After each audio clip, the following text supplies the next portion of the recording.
This is the aerodynamics of a gear. So make sure to like and subscribe. So we have the gear, the flow is moving from left to right, and we have a plane going up through the gear. And we have the U velocity mapped on here in the color. One thing to note is that we're not even touching the gear yet, and there's already such a big wake. As we go through the gear, it becomes asymmetric. So it's very lopsided. And we'll get to that in a second with some other streamlines that we're looking at. So you can see that one side is far longer than the other.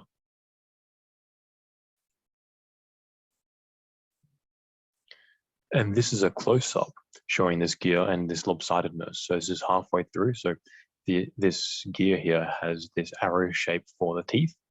As you can see in the teeth, there's low velocity, but then that very asymmetric shape, which we'll look into right now with the streamlines. These are the streamlines going around the gear, and this is at the midpoint. So you can see this arrow shape for the teeth.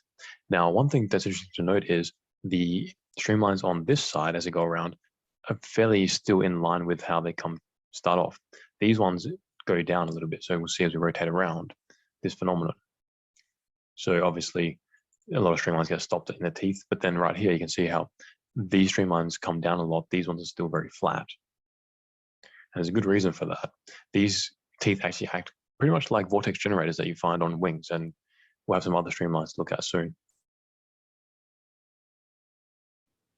So these are streamlines that I plotted going to the left of the gear. So you can see that these arrows, this effectively approximates like a inverse vortex generator that you find on a wing. And you can see that these streamlines are being funneled to this point here, and then they roll up over it. So that's why we got this drop in the streamlines going around this gear, because these ones are getting funneled here. They come over and they get pushed down and they roll up. So we'll rotate it and we can see that better. So right there, you can see these streamlines coming down. That's why we have that. And also up as well. As we rotate a bit more, we get a really cool flow feature. So just here, you can start to see these vortices rolling up just there. Look how cool that is. So this is pretty much one set of vortex generators that you can research on wings right here in this gear, which is quite interesting because you don't expect it to happen for a gear. But after thinking about it a bit more, it makes sense.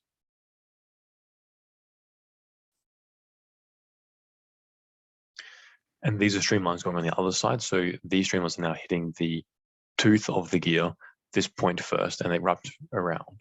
So this is the other side. And already we can see that there are some vortices forming. And this is effectively just another vortex generator, but in the opposite direction.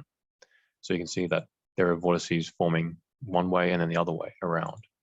And you see that those streamlines are really channeled into these teeth very nicely.